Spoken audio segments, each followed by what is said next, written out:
তা আমি আপনাদেরকে জানিয়ে রাখি যে আমি যেহেতু আখিরুজ্জামান স্টাডি করেছি বা করছি, এখনও কিন্তু 3টা বড় বড় ভূমিকম্প আসা বাকি আছে। নবী করিম সাল্লাল্লাহু আলাইহি ওয়াসাল্লাম একদিন মসজিদের সামনে দিয়ে যাচ্ছেন, সাহাবীরা ভিতরে বসে আছে। সাহাবীরা কোন একটা বিষয়ে কথোপকথন করছেন। নবী করিম সাল্লাল্লাহু আলাইহি ওয়াসাল্লাম জিজ্ঞাসা করলেন, তোমরা কি নিয়ে কথাবার্তা বলছো? সাহাবীরা বললেন যে আমরা কিয়ামতের আলামতগুলো নিয়ে কথা বলছিলাম। তখন নবীজি বললেন সাল্লাল্লাহু আলাইহি ওয়াসাল্লাম, 10টা আলামত আসার আগে কিয়ামত হবে না। কয়টা আলামত? 10টা। এই 10টা আসার আগ পর্যন্ত কিয়ামত হবে না, নিশ্চিন্ত থাকতে পারেন। কিন্তু এই 10টা কবে চলে আসবে এর কোনো গ্যারান্টি আছে? নাই। তার প্রথমটা হচ্ছে দাজ্জাল, মাসিহুদ দাজ্জাল মানুষের রূপে বের হবে। 2, ঈসা ইবনে মারইয়ামের আগমন। নবী ঈসা আলাইহিস সালাম আসবেন এবং তার হাতে দাজ্জাল নিহত হবে। কোথায় নিহত হবে সেটাও বলে দেওয়া আছে, প্যালেস্টাইনের বাবেলুদ নামক জায়গায়, যে জায়গাটা অলরেডি প্রস্তুত। 3 নাম্বার হচ্ছে দাব্বাতুল আরদ, জমিন থেকে একটা অদ্ভুত প্রাণী বের হবে যে মানুষের সাথে কথাবার্তা বলবে। এটা হাদিসে আছে কিন্তু, তা আমরা এখন নিঃসন্দেহে 90% মানুষ বিশ্বাস করবে না। এবং যারা একটু বেশি চেতনাধারী তারা বলবে যে মোল্লা মুন্সিদের কথা শোনো, প্রাণী বলে আবার কথা বলবে। কিন্তু হ্যাঁ, এই কথাটাই যদি নাসা বলে,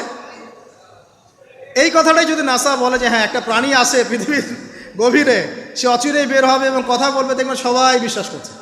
দেখেন চিন্তাগত শিরক, চিন্তাগত শিরকটা দেখেন। যখন আমরা ওইসব মিডিয়া থেকে কোনো কথা আসে আমরা নিশ্চিন্তে নির্দ্বিধায় বিশ্বাস করি। আল্লাহ পাক হাদিসে বলছেন, নবী হাদিসে বলছেন দাব্বাতুল আরদ বের হবে, মানুষের সাথে কথাবার্তা বলবে, মানুষ বিশ্বাস করতে চায় না। আর কি? ধোঁয়া, এই ধোঁয়ায় আকাশ ছেয়ে যাবে, ধোঁয়া দিয়ে আকাশ ছেয়ে যাবে। এবং এত বড় ধোঁয়া বিশ্ববাসী কখনো দেখে নাই। এখন অনেকে বলছেন, এখনকার আধুনিক স্কলার যারা, অনেক স্কলারের এটা মত, এটা কিন্তু হাদিসে নাই, তাদের মত হতে পারে যে একটা নিউক্লিয়ার এক্সপ্লোশন হবে। সারা ওয়ার্ল্ড তো এখন নিউক্লিয়ার যুদ্ধের সামনে দাঁড়িয়ে আছে, তখন হয়তো বা ধোঁয়ায় পুরো বিশ্ব ছেয়ে যেতে পারে, এটা তাদের মত। এটা হতেও পারে, নাও হতে পারে, হওয়ার সম্ভাবনা কিন্তু আছে, উড়িয়ে দেওয়া যাচ্ছে না। ঠিক আছে, 4টা। 5 কি? 5 হচ্ছে ইয়াজুজ আর মাজুজ। ইয়াজুজ আর মাজুজ এই প্রকৃতি বের হবে, এরা কিন্তু আদম সন্তান এবং তারা পৃথিবীর পানি খেয়ে শেষ করে ফেলে দিবে, মহাসাগরের পানি খেয়ে শেষ করে ফেলে দিবে। তারপর এই যে 6, 7, 8 এই 3টা হচ্ছে 3টা বড় বড় ভূমিকম্প, যেটা বলতে গিয়ে আমি জেগে আসলাম। এই 3টা ভূমিকম্প এখনও আসা বাকি আছে। নবীজি বলেছেন একটা পৃথিবীর পূর্ব দিকে হবে। পূর্ব দিক কোন দিক? এই যে Indonesia, Malaysia, Bangladesh, Pakistan, Myanmar, আপনার শ্রীলঙ্কা, এই পুরো কন্টিনেন্ট পূর্ব দিক, পৃথিবীর পূর্ব দিক। কোন কান্ট্রি এটা তো বলা হয় না, পূর্ব দিক বলা হয়েছে। এবং এখানে ভূমিকম্প বলা হচ্ছে না, বলা হচ্ছে ভূমি ধসে যাবে, মানে পুরো ভূমিটা নিচে চলে যাবে। এখন যারা এগুলো নিয়ে গবেষণা করেন তারাও কিন্তু সেম কথাই বলছেন, খেয়াল করে দেখেন।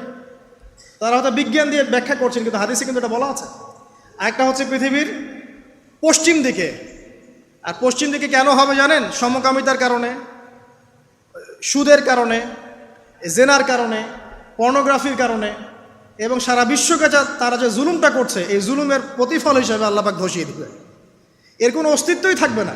এখন মনে হচ্ছে না যে পুরো সারা ওয়ার্ল্ডকে রুল করছে, অস্তিত্বই থাকবে না, ভূমিধস। আরেকটা হচ্ছে পৃথিবীর মাঝখানে কারা আছে বলেন? মাঝখানে আমাদের আমিরুল মুমিনিনরা আছে এখন, নাকি? হ্যাঁ, যারা ইসরায়েলের সাথে আতাত করছে এরা আছে, আমিরুল মুমিনিনরা আছে। তো সেখানেও একটা ফিতনা অপেক্ষা করতে থাকেন। তো এই কথাটা বলতে গিয়ে আমি এখানে এসেছি। পৃথিবীতে কিন্তু এখনও 3টা বড় বড় ভূমিকম্প বাকি আছে। আর সর্বশেষ আলামত হচ্ছে ইয়েমেন থেকে একটা আগুন বের হবে, বিশাল আগুন। এই আগুনটা মানব জাতিকে হাসরের মাঠের দিকে তাড়িয়ে নিয়ে যাবে।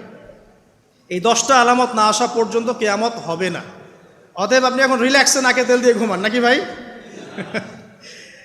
এই 10টা আলামত না আসা পর্যন্ত কিয়ামত হচ্ছে না। তবে এই 10টা আলামত আসার পটভূমি কিন্তু তৈরি হয়ে যাচ্ছে, এটা আমাদের খেয়াল করতে হবে। আচ্ছা আসেন, এই যে শুআয়ব আলাইহিস সালামের কওমকে যে ভূমিকম্প দিয়ে ধ্বংস করা হলো, এই ভূমিকম্প কখন আসে? আল্লাহ পাক বলছেন তার রাসূলের মাধ্যমে, যখন সমাজের মধ্যে পাপ বেড়ে যাবে, অশ্লীলতা বেড়ে যাবে, মানুষ মাদককে হালাল মনে করা শুরু করবে, জেনাকে হালাল মনে করা শুরু করবে, এবং এই যে বেপরদামি বেড়ে যাবে, তখন সমাজের মধ্যে ভূমিকম্প দেখা দিবে, ভূমিধস দেখা দিবে। গান বাজনা, বাদ্যযন্ত্রকে মানুষ হালাল মনে করা শুরু করবে, তখন এগুলো আসবে। তো এগুলো কি আসার বাকি আছে? এখন কি মনে হচ্ছে? আল্লাহ পাক আমাদেরকে হেফাজত করুন, আমিন। বাঁচার উপায় কি? ওই যে বললাম, রব্বানা বলেন, আতিনা মিন লাদুনকা রাহমা ওয়া হাইয়্ লানা মিন আমরিনা রশাদা। এভাবেই ইতিহাস নিজেকে পুনরাবৃত্তি ঘটিয়েছে। কওমে লূত, মনে আছে? লূত আলাইহিস সালামের কওম, ইব্রাহিম আলাইহিস সালামের ভাতিজা ছিলেন লূত আলাইহিস সালাম। তাকে আল্লাহ পাক একটা কওমকে দাওয়াত দেওয়ার জন্য পাঠালেন, যেই কওম এমন পাপ করছে যেই পাপ ইতিহাসে কেউ কখনো করে নাই। ওই কওমের আগ পর্যন্ত পৃথিবীতে কেউই এই পাপটা কখনো করে নাই। কি পাপ? কে বলতে পারবেন? সমকামিতা। কি পাপ? সমকামিতা। এখন তো অ্যাভেলেবল দেখছি আমরা, এখন আমরা অ্যাভেলেবল দেখছি না, ছেলে ছেলে বিয়ে করছে, মেয়ে মেয়ে বিয়ে করছে। এবং বড় বড় কান্ট্রিজ যেগুলো আছে আপনার আমেরিকা, ব্রিটেন, অস্ট্রেলিয়া, কানাডা, সব জায়গায় এগুলো হালাল। এগুলো হালাল, স্বাধীনতা, বাক স্বাধীনতা। আর আপনি চাইলে একটা মেয়েকেও বিয়ে করতে পারেন, ছেলেকেও করতে পারেন। আবার কোরআনে বলেছে ছেলে ছেলে সমকামীর কথা, কিন্তু এই যুগে এসে আমরা দেখছি মেয়ে মেয়েও সমকামী। সুবহানাল্লাহ। এবং এটা আমাদের দেশে ছড়িয়ে পড়ছে, এটা কিন্তু অ্যালার্মিং একটা বিষয়। আমরা সবাই বাইরে ভালো মানুষের মুখোশ ধরে আছে ঠিকই, কিন্তু ভিতরে ভিতরে সমাজ এগুলো চলছে।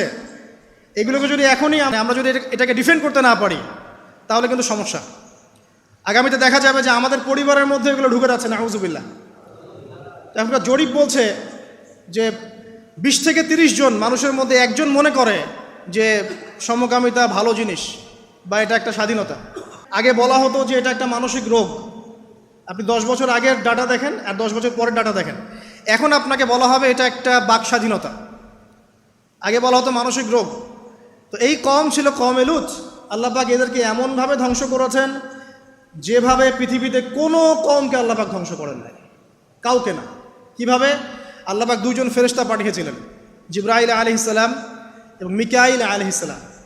তাদেরকে সুন্দর যুবকের আকৃতিতে পাঠিয়েছেন, সুন্দর সুন্দর যুবক। সুবহানাল্লাহ। এগুলো বলতে খারাপ লাগে যে এখন ছোট ছোট বালকদেরকেও দেখি বলাৎকার করা হচ্ছে না? নিউজগুলো পান না?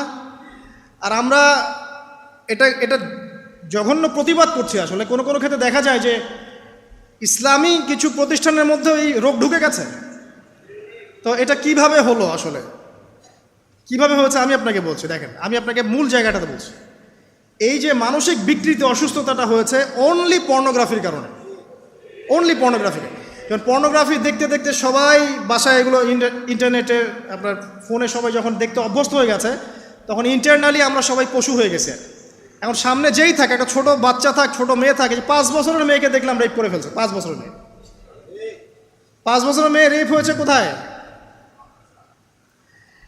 বলতে চাচ্ছি না, কারণ এগুলো বললে তো নিজেদের দোষ প্রকাশ করা হয়। কিন্তু মানুষ ধর্ষকের কোনো ধর্ম নাই। সে হিন্দু, মুসলিম, নাকি বৌদ্ধ, খ্রিস্টান, না আলেম জালেম, এগুলো ধর্ম দেখার সময় নাই। আল্লাহ পাক বলেছেন তার রাসূলের মাধ্যমে ধর্ষণ হলেই প্রকাশ্যে মৃত্যুদণ্ড দিয়ে দিবে, যেই হোক, সে যেই হোক না, ওর কোনো ধর্ম নাই। সে একজন আলেম দাড়িওয়ালা মানুষও যদি হয়, তাকেও এই কাজ করতে হবে। তো চোরের কোনো ধর্ম আছে? ডাকাতের কোনো ধর্ম আছে? তো মিডিয়া আবার টেকনিক্যালি দেখবেন ওইটাকে হাইলাইট করবে বেশি, বিকজ এখানে একটা সুযোগ আছে ইসলামকে ডমিনেট করার জন্য। কিন্তু সেম ঘটনা কিন্তু অনেক বড় বড় সেকুলার প্রতিষ্ঠানে ঘটেছে, ওগুলো কিন্তু আমরা হাইলাইট করতে দেখি না। এটা আমরা বুঝি ইন্টেনশনটা কি। তবে এখানে একটা বিষয় ক্লিয়ার করতে হবে যে পাপ পাপী যেই করুক তাকেই শাস্তির আওতায় আনতে হবে। আল্লাহ পাক তৌফিক এনায়েত করুন বোঝার। এখন এমন একটা সময় চলছে, বাচ্চারাও এগুলো থেকে নিরাপদ না। 5 বছরের মেয়ে, 7 বছরের মেয়ে, কয়দিন আগে দেখলাম যে 2 বছরের মেয়ে, নাউজুবিল্লাহ, তার সাথেও নাকি এরকম ঘটনা ঘটেছে, এবং উত্তরবঙ্গেরই ঘটনা এগুলা। আর এগুলো শহরের চেয়ে এখন গ্রামে বেশি হচ্ছে। কারণ কি জানেন? গ্রামে তো আগে মানুষ এই উন্মুক্ত পোশাক আশাক দেখতো না খুব বেশি। এখন যখন পর্ন চলে আসছে হাতে, বাসায় সব এগুলো দেখছে, তখন গ্রামে দেখবেন ধর্ষণ বাড়ছে না? এটা নিয়ে আমি আলাদা লেকচার দিয়েছি যে কতগুলো ধর্ষণ হয়েছে এই পর্যন্ত। এই বছরই লাস্ট এই বছরই দেখবেন রিপোর্টেড 1337টা রেপের ঘটনা ঘটেছে এই বাংলাদেশেই। অ্যালার্মিং বিষয়। আর আমেরিকাতে প্রতি 6 জনে 1জন রেপ হয়, আর রেপের রাজধানী হচ্ছে সাউথ আফ্রিকা, ওখানে প্রতি 3 জনে 1জন রেপ হয়। তো এগুলো কিভাবে হচ্ছে? অনলি বিকজ অফ পর্নোগ্রাফি কারণে। এটা যদি এখনও বন্ধ করতে না পারা যায়, আগামী ভবিষ্যৎ খুব খারাপ হবে। যেখানে সেখানে মানুষ জেনা করবে, যাকে তাকে রেপ করবে, দেখে নিয়ে। বিকজ এটা ভিতর থেকে মানুষকে পশু বানিয়ে দিচ্ছে। আমরা জানি এর পিছনে একটা বড় ইন্ডাস্ট্রি কাজ করে, যারা সারা বিশ্বে প্রায় 98 বিলিয়ন ডলারের ব্যবসা করে পর্ন দিয়ে। শুধু আমেরিকায় ব্যবসা করে 12 বিলিয়ন ডলারের, সারা বিশ্বে 12 বিলিয়ন ডলার বোঝেন? 1 বিলিয়ন ডলার কত কোটি বোঝেন? 100 কোটি ডলার। তো বিশাল একটা ইন্ডাস্ট্রি আছে, এর পিছনে টাকা কাজ করে, টাকা, অনলি টাকা। আর এখানে যা দেখানো হয় সবই ফেক, এগুলো কোনোটাই সত্য না, এটা শুধু একটা অভিনয় আর কিচ্ছু না। তো এটা দিয়ে পুরো স্পেশালি মুসলিম যুবকদের ভিতরে এমন একটা মানে পশুত্ব ঢুকে দেওয়া হয়েছে যে জেনা, ধর্ষণ, বেহায়াপনা এগুলো বাড়তেই আছে দিন দিন। এটা না কমানো গেলে এবং মানে আইনের সুশাসন নিশ্চিত করা না গেলে ধর্ষণ কমবে না, জেনা কমবে না, ইফটিজিংও কমবে না, মেয়েদের অধিকারও আর আদায় করা সম্ভব হবে না। এটা আমার মত। বাকিটা আপনারা ভেবে দেখেন, আপনারা অনেক বিজ্ঞ মানুষ আছেন, ভেবে দেখেন কি করলে এগুলো কমবে। যদি না ভাবি আল্লাহ পাক কি করবেন জানেন? একটা হাদিস বলি খালি। জাইনাব বিনতে জাহাশ রাদিয়াল্লাহু আনহা তিনি বলছেন, ইয়া রাসূলুল্লাহ সাল্লাল্লাহু আলাইহি ওয়াসাল্লাম, আনুহলিকু ওয়া ফিনা সালিহুন, আমাদের মধ্যে সৎ লোক থাকা অবস্থাতেও কি আমরা ধ্বংস হয়ে যাব? আমাদের মধ্যে সৎ যে অনেক ব্যক্তি আছে তারা থাকলেও কি আমরা ধ্বংস হয়ে যাব? নবীজি বলছেন, নাআম, হ্যাঁ তোমরা ধ্বংস হবে। ইযা কাসরাতিল খাবাস, যখন নোংরামি, অশ্লীলতা, বেহায়াপনা বাড়তে থাকবে, আলেম জালেম সব ধ্বংস হয়ে যাবে। তা আমরা আমাদের স্বার্থেই কথাগুলো বলবো, কারণ আমরা যদি এগুলোকে প্রতিহত করতে না পারি তাহলে আমাদের বাড়িতেও এই ফিতনা ঢুকে আসবে। আসবে না? আসবে। দেখে নিয়েন, আল্লাহ পাক বোঝার তৌফিক এনায়েত করুন, আমিন। তো কওমে লূতকে আল্লাহ পাক কী করেছেন? সুন্দর বালকের রূপে এই জিবরাইল আর মিকাইল আলাইহিস সালামকে পাঠিয়েছেন। এখন লূতের লোকরা বলছে যে তোমার ঘরে যে মেহমান দুজন এসেছে ওদেরকে আমাদেরকে দাও। নাউজুবিল্লাহ, বুঝতে পারেন নাই? তোমার ঘরে যে দুজন মেহমান এসেছে ওই দুজন মেহমানকে নিতে এসেছে। লূত আলাইহিস সালাম বলছেন যে আমার হাউলাই বানাতিন কুনতুম ফাইলিন, তোমার যদি বিয়ে করার ইচ্ছা থাকে, আমার মেয়েরা আছে, তাদেরকে বিয়ে করা প্রয়োজনে। একজন নবী তার মেয়েকে বিয়ে দিতে যাচ্ছেন, তাও তোমরা এই পথে যেও না। তখন এই কওমে লূতের লোকরা বলছে, তুমি খুব ভালো করে জানো হে লূত আমরা কি জন্য এসেছি। তখন তিনি বলছেন, আলাইসা মিনকুম রাজুলুন রশিদ, তোমাদের মধ্যে কি একজনও ভালো মানুষ নাই? এরপরে আল্লাহর আযাব আসলো। লূত আলাইহিস সালাম এবং তার স্ত্রী চলে যাচ্ছেন। তার স্ত্রী কিন্তু আবার ঈমানদার ছিলেন না, সে পিছনে ফিরে বারবার দেখছে। নূহ আলাইহিস সালামের স্ত্রী যেমন ঈমানদার ছিলেন না, লূত আলাইহিস সালামের স্ত্রীও তেমনি ঈমানদার ছিলেন না। নবীর স্ত্রী হওয়া সত্ত্বেও তারা কিন্তু জাহান্নামে যাবে, নাউজুবিল্লাহ। কওমে লূতকে এভাবে ফেরেশতার পাখা দিয়ে ওই পুরো জায়গাটাকে উঠিয়ে নিয়ে মাটিতে আবার ধসিয়ে দেওয়া হয়েছে। এই জায়গাটা এখন নিদর্শন হয়ে আছে। জর্ডানের পাশে দেখবেন ওই যে ডেড সি, একটা মৃত সাগর আছে না, ওইটা ছিল সেই জায়গা। এখানে সাদুম গোত্র থাকতো, সাদুম, এই কওমের নাম ছিল সাদুম। এরা সমকামী ছিল।